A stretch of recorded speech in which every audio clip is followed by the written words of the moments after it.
Gaetano, said he to the captain, you tell me Monte Cristo serves as a refuge for pirates, who are, it seems to me, a very different kind of game from the goats.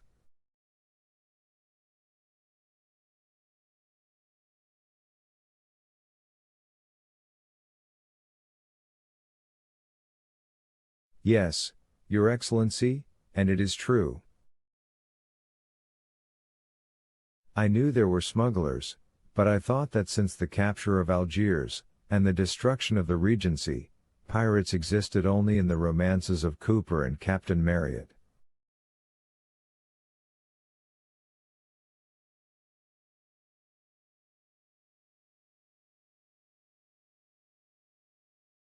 Your Excellency is mistaken.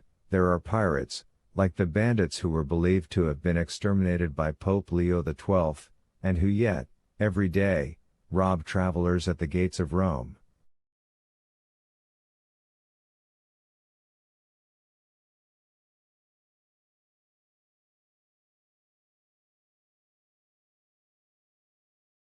Has not Your Excellency heard that the French charge d'affaires was robbed 6 months ago within 500 paces of Velletri?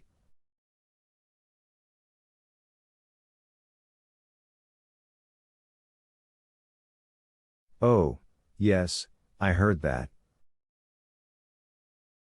Well, then, if, like us, Your Excellency lived at Leghorn, you would hear, from time to time, that a little merchant vessel, or an English yacht that was expected at Bastia, at Porto Ferraio, or at Civita Vecchia, has not arrived.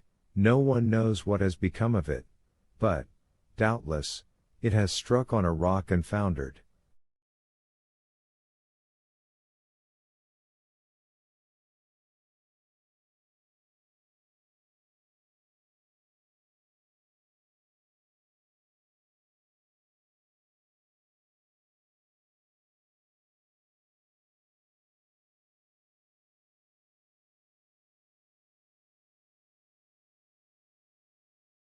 Now this rock it has met has been a long and narrow boat, manned by 6 or 8 men, who have surprised and plundered it, some dark and stormy night, near some desert and gloomy island, as bandits plunder a carriage in the recesses of a forest.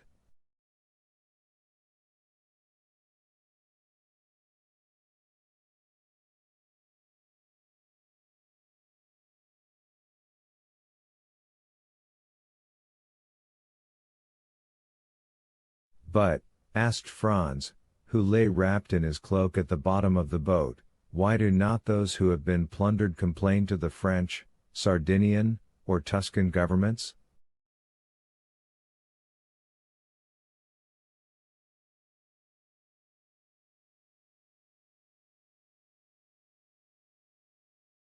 Why?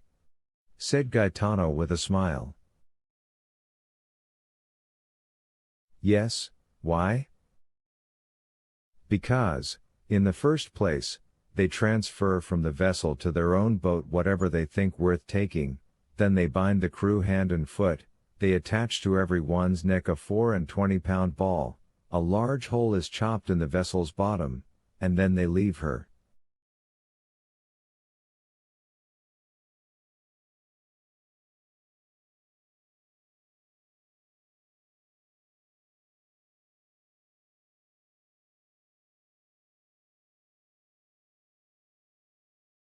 At the end of 10 minutes the vessel begins to roll heavily and settle down.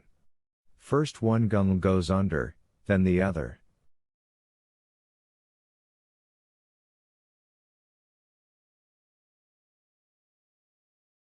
Then they lift and sink again, and both go under at once. All at once there's a noise like a cannon, that's the air blowing up the deck. Soon the water rushes out of the scupper holes like a whale spouting, the vessel gives a last groan, spins round and disappears, forming a vast whirlpool in the ocean, and then all is over, so that in 5 minutes nothing but the eye of God can see the vessel where she lies at the bottom of the sea.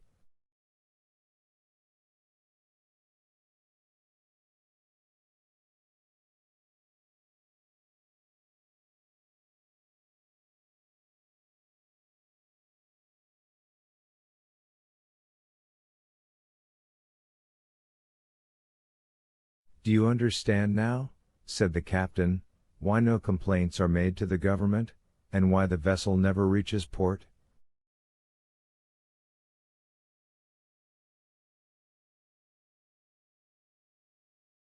It is probable that if Gaetano had related this previous to proposing the expedition, Franz would have hesitated, but now that they had started, he thought it would be cowardly to draw back.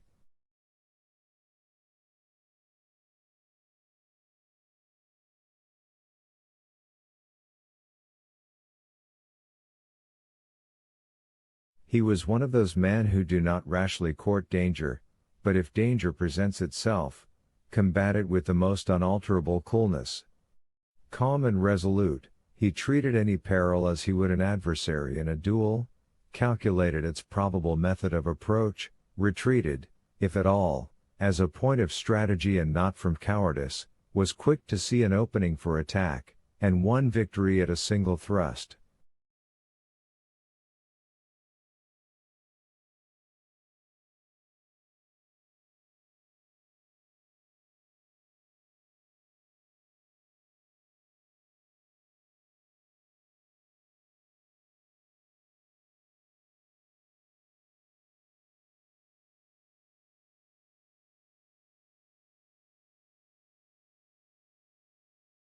"Bah!"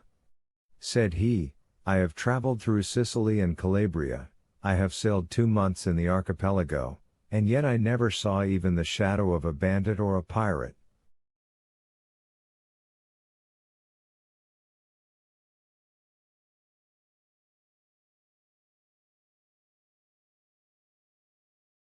"I did not tell your Excellency this to deter you from your project," replied Gaetano, "but you questioned me, and I have answered, that's all."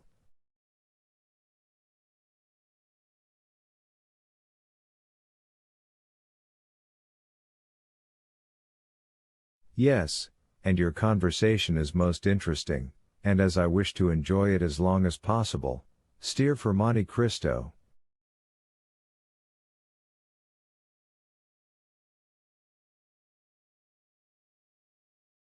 The wind blew strongly, the boat made 6 or 7 knots an hour, and they were rapidly reaching the end of their voyage.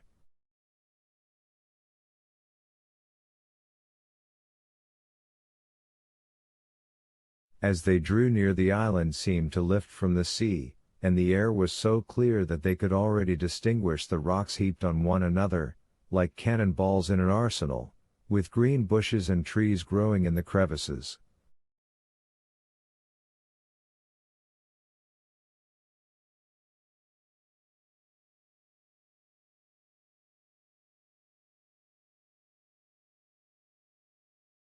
As for the sailors, although they appeared perfectly tranquil, yet it was evident that they were on the alert, and that they carefully watched the glassy surface over which they were sailing, and on which a few fishing boats, with their white sails, were alone visible.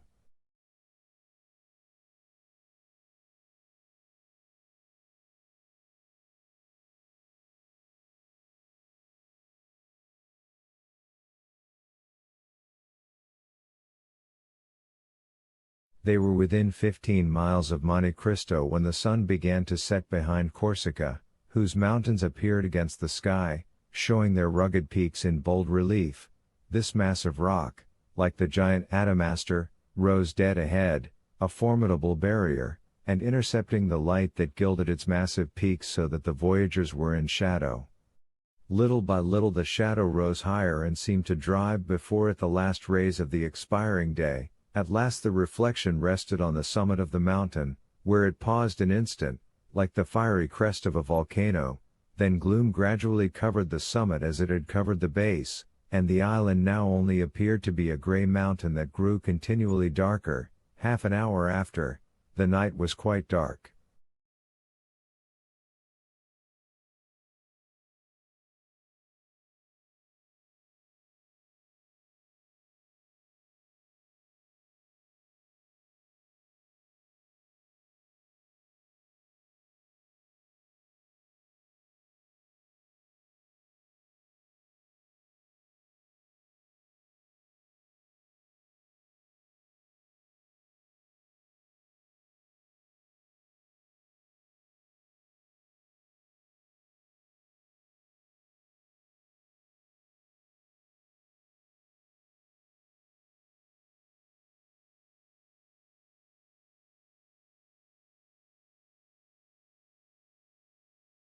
Fortunately, the mariners were used to these latitudes, and knew every rock in the Tuscan archipelago, for in the midst of this obscurity Franz was not without uneasiness. Corsica had long since disappeared, and Monte Cristo itself was invisible, but the sailors seemed, like the lynx, to see in the dark, and the pilot who steered did not evince the slightest hesitation.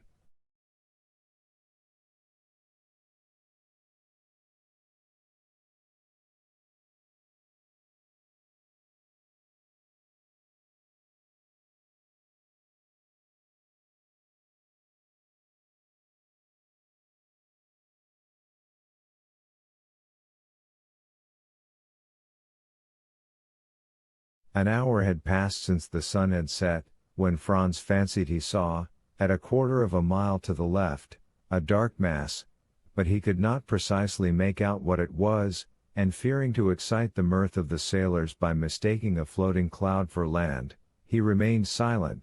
Suddenly a great light appeared on the strand. Land might resemble a cloud, but the fire was not a meteor.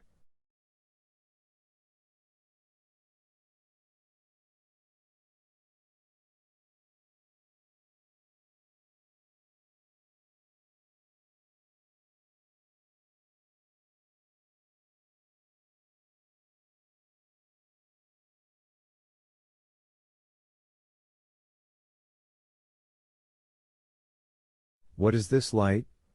asked he. "Hush," said the captain, "it is a fire." "But you told me the island was uninhabited?" "I said there were no fixed habitations on it, but I said also that it served sometimes as a harbor for smugglers."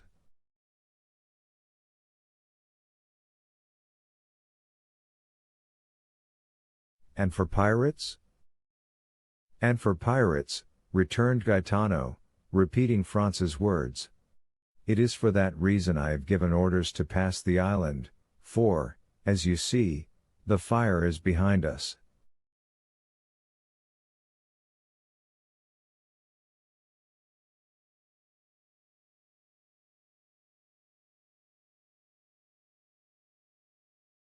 "But this fire?" continued Franz. "It seems to me rather reassuring than otherwise. Men who did not wish to be seen would not light a fire."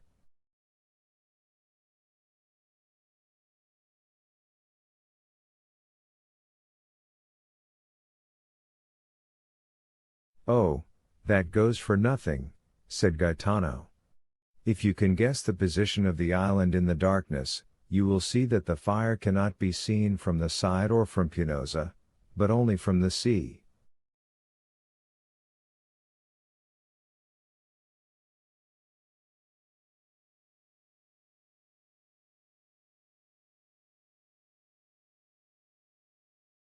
"You think, then, this fire indicates the presence of unpleasant neighbors?"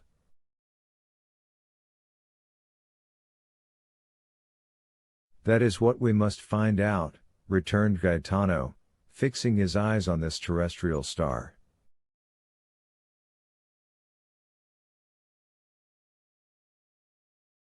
"How can you find out?" "You shall see." Gaetano consulted with his companions, and after 5 minutes' discussion a maneuver was executed which caused the vessel to tack about. They returned the way they had come, and in a few minutes the fire disappeared, hidden by an elevation of the land.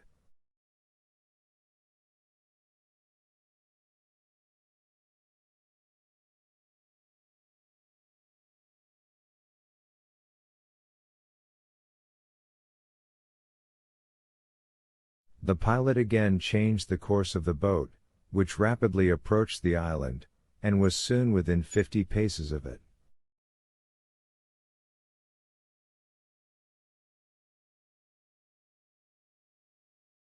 Gaetano lowered the sail, and the boat came to rest.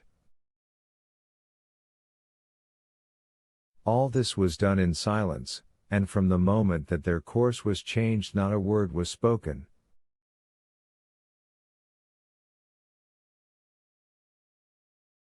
Gaetano, who had proposed the expedition, had taken all the responsibility on himself. The 4 sailors fixed their eyes on him, while they got out their oars and held themselves in readiness to row away, which, thanks to the darkness, would not be difficult.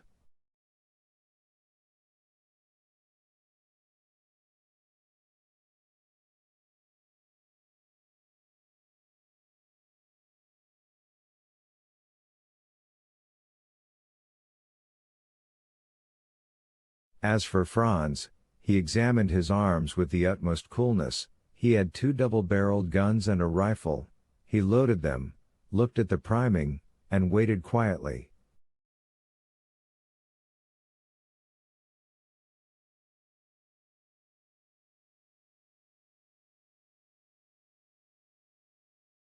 During this time the captain had thrown off his vest and shirt, and secured his trousers round his waist. His feet were naked, so he had no shoes and stockings to take off. After these preparations he placed his finger on his lips, and lowering himself noiselessly into the sea, swam towards the shore with such precaution that it was impossible to hear the slightest sound. He could only be traced by the phosphorescent line in his wake.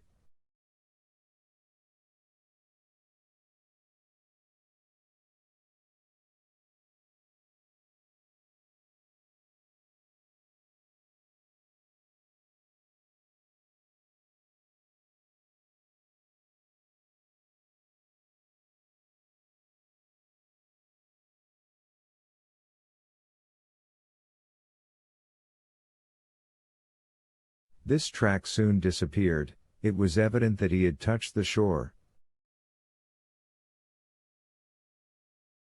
Every one on board remained motionless for half an hour, when the same luminous track was again observed, and the swimmer was soon on board.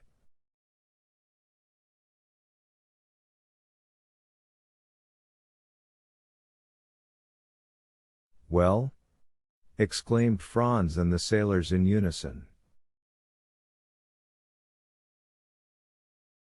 "They are Spanish smugglers," said he. "They have with them 2 Corsican bandits."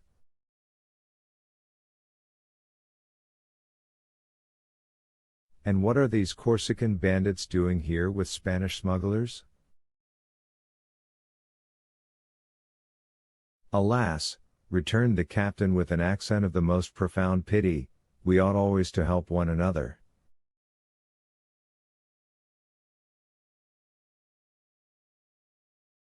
"Very often the bandits are hard pressed by gendarmes or carbineers.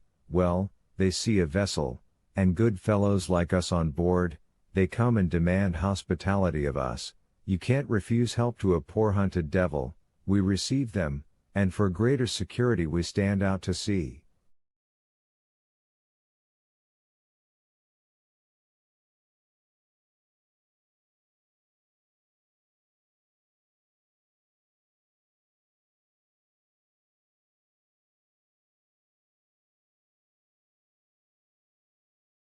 This costs us nothing, and saves the life, or at least the liberty, of a fellow creature, who on the first occasion returns the service by pointing out some safe spot where we can land our goods without interruption.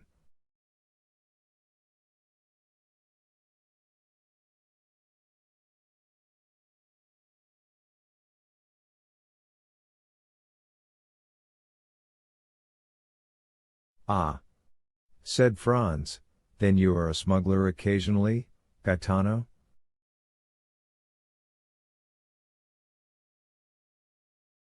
"Your Excellency, we must live somehow," returned the other, smiling impenetrably.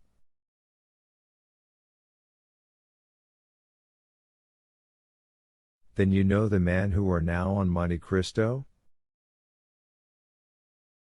"Oh, yes, we sailors are like Freemasons, and recognize each other by signs."